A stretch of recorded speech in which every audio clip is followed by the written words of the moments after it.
पिछले एपिसोड में हमने देखा था बेटा रे बिल घायल हालत में सीधा एसगार्ड से टकराता है, जिसके बाद थॉर को पता चलता है कि बिल की ये हालत स्क्रल्स ने की है और उससे उसका स्टॉर्म ब्रेकर भी स्क्रल्स ने छीन लिया था और अब स्क्रल एसगार्ड पर हमले के लिए आ रहे हैं।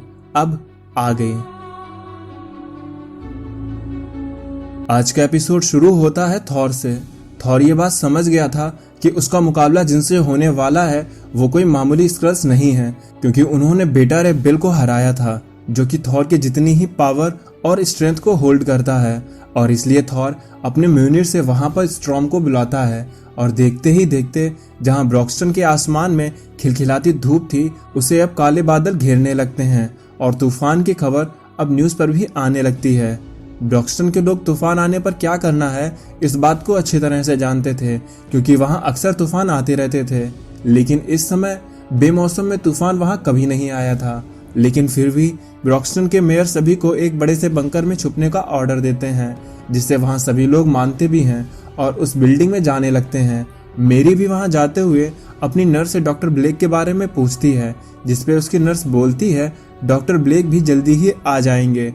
फिर तभी हमें दिखाया जाता है एसगार्ड, जहां पर ब्रॉक्सटन की तरह ही तैयारियां चल रही थीं। एसगार्ड में मौजूद हर योद्धा लड़ने के लिए तैयार हो रहा था।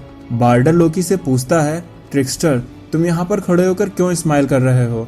तुम भी वॉर के लिए प्रिपेयर हो। यहाँ इस इवेंट में लोकी एक लड़की है, क्योंकि जब थॉर ने सभी एसगार्डियन को रैग्नारॉक के बाद जिंदा किया था तो लोकी सिर्फ की बॉडी में आ जाता है। बाल्डर की बातों को सुन के लोकी बोलता है, तुम सब एसगार्डियन हमेशा वॉर के लिए रेडी रहते हो, पर मैं हमेशा दिमाग से अपना अगला स्टेप चलता हूँ। क्या तुम लोगों ने एक बार भी नहीं सोचा कि बिल ने स्क्रल का जिक्र किया था और ये स्क्रल वही एलियन स्पीसीज हैं जो किसी का भी रूप ले सकते हैं? तो मैं ये कैसे मान लूँ कि जो ये बेटा रे बिल है वो एक स्क्रल नहीं है? हो सकता है कि स्क्रल्स ने अपनी वॉर का ऐलान बेटा रे बिल से ही कर दिया हो और अब वो यहाँ से सभी जानकारियाँ इकट्ठा कर रहे हों। जिसपे बाल्डर कहता है, देखो ये कौन बोल रहा है जो खुद एक आदमी होके औरत के शरीर में कैद है। पर अब बाल्डर लोकी को कुछ भी कह ले, लेकिन लोकी को जो करना था वो उसके शब्दों ने कर दिया था। और अब ये बात एसगार्डियन वॉरियर्स में भी धीरे धीरे आग की तरह फैलने लगी थी, जिससे अब वो लोग वॉर के लिए रेडी ना होकर सीधा महल की तरफ बढ़ने लगते हैं। लोकी ये सब देख के मुस्कुरा रहा था, क्योंकि इसकी चाल पूरी तरह से कामयाब हो गई थी।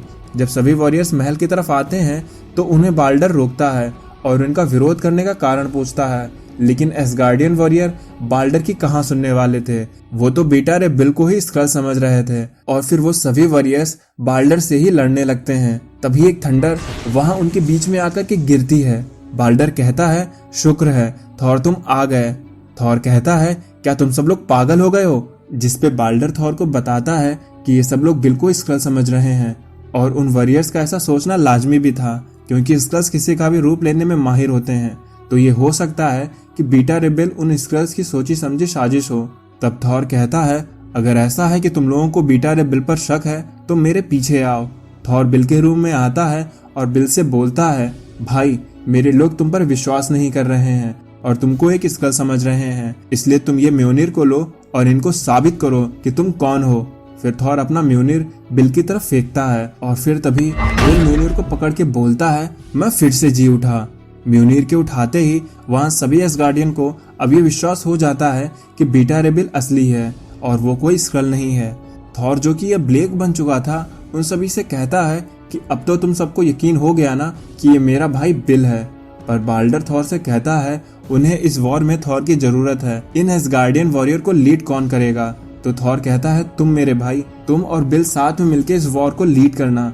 जिसपे बिल कहता है, थॉर मैं कसम खाता हूँ कि तुम्हारे लोगों की हिफाजत मैं ठीक उसी तरह करूंगा जिस तरह मैं मेरे अपनों की किया करता हूँ। फिर बिल थॉर को एसगार्ड से ब्रॉक्सटन की ओर ले जाने लगता है।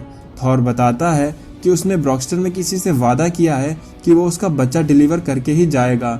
तो बिल कहता है, जैसा तुमको ठीक लगे, लेकिन मैं तुम्हारी गैर हाजिरी में अपनी पूरी जान लगा दूंगा और एसगार्ड को कुछ भी नहीं होने दूंगा। इस वक्त हम देखते हैं कि थॉर को क्यों सभी गॉड्स में सबसे ग्रेट कहा जाता है, क्योंकि इस वक्त जब एसगार्ड को थॉर की सबसे ज्यादा जरूरत है तब थॉर अर्थ पे रह रही लेडी से अपने किए गए प्रॉमिस को निभाने के लिए एसगार्ड को छोड़ के इन मॉर्टल्स के बीच में आ जाता है, क्योंकि थॉर ने एक ह्यूमन से वादा किया है कि वो उस वक्त जरूर मौजूद होगा जब उस लेडी को डॉक्टर ब्लेक की ज़रूरत होगी। वहीं पर हम देखते हैं मैरी उस नर्स से डॉक्टर ब्लेक के बारे में पूछती है। लेकिन इधर एसगार्ड में एक पोर्टल खुलता है और उसमें से स्क्रल्स एसगार्ड पर अटैक कर देते हैं। फिर हमें बताया जाता है कि ये स्क्रल्स अब वो स्क्रल्स नहीं है जिनके पास बस शेप शिफ्टिंग की पावर हुआ करती थी। इन्होंने अपने जीन्स के साथ बदलाव कर लिया है और खुद को जेनेटिक लेवल पर बदल लिया है। यहाँ तक कि इन स्क्रल्स को इनके प्लेनेट पर स्क्रल्स भी नहीं कहा जाता है, इनको वहाँ पर गॉड किलर कहा जाता है। और अब इनके वॉर करने के तरीके से ऐसा ही नजर आता है कि इन्होंने इस वॉर की प्रिपरेशन काफी पहले से कर दी थी। लेकिन एसगार्डियन भी कुछ कम नहीं है। एसगार्डियन होने का सिर्फ एक ही मतलब होता है और वो है वॉरियर। जब एसगार्ड की आर्मी किसी रियल्म पर हमला करने को निकलती है तो उसके दुश्मन बिना लड़े ही उसके सामने हथियार डाल देते हैं। फिर बीटा रे बिल बाल्डर से कहता है तो अब वॉर यहाँ तक आ पहुंची है, जिसपे वाल्डर कहता है तो क्या बिल इस वॉर के लिए रेडी है। बिल कहता है हाँ, वो इस वॉर में फाइट करने के लिए और यहाँ तक कि वो मरने के लिए भी रेडी है।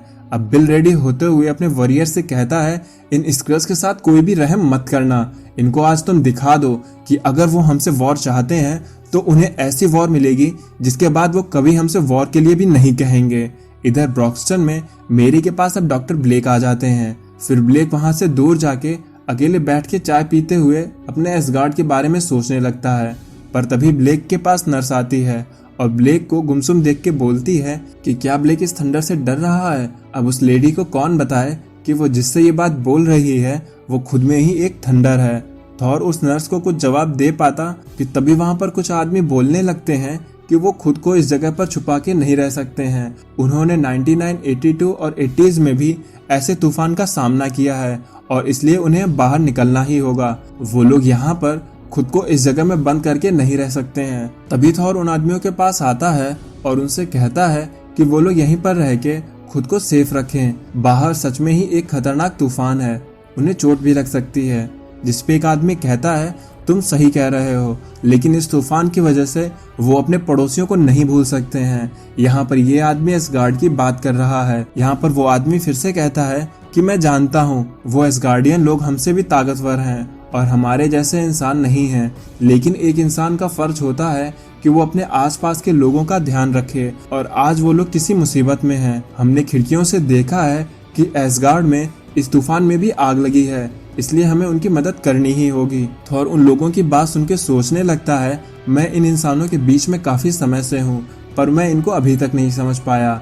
मुझे ओडिन ने इसी तरह की इंसानियत सिखाने के लिए अर्थ पर भेजा था, लेकिन इधर एसगार्ड में हालात शांत होने का नाम नहीं ले रहे थे। एसगार्डियन वॉरियर जितने भी स्क्रल्स को मारते जा रहे थे उतने और स्क्रल्स उस टेलीपोर्टर से निकल के आ जाते थे। एसगार्ड में हर तरफ आग ही आग लगी थी और तभी वहां पर ह्यूमंस उस आग को बुझाने के लिए आ जाते हैं और उस आग को बुझाने लगते हैं। बीटा रे बिल उन स्क्रल्स को मारते हुए बोलता है क्या अब भी कोई स्क्रल बचा है जो अब मुझसे लड़ना चाहता है। पर तभी आसमान में एक नया पोर्टल खुलता है और उसमें से एक स्क्रल निकलते हुए बोलती है ही लव्स यू, और हमें उस स्क्रल के हाथ में स्टॉर्म ब्रेकर के 2 टुकड़े भी नजर आते हैं जिसे उन स्क्रल्स ने बीच में से काट दिया था और वो स्क्रल वॉरियर उस स्टॉर्म ब्रेकर को अपने हाथ में उठा भी पा रही थी, जिसको देखकर वहां सभी लोग बस यही बोलते हैं कि अब ये कौन है। और इन्हीं लाइंस के साथ ये एपिसोड यहीं पर खत्म हो जाता है।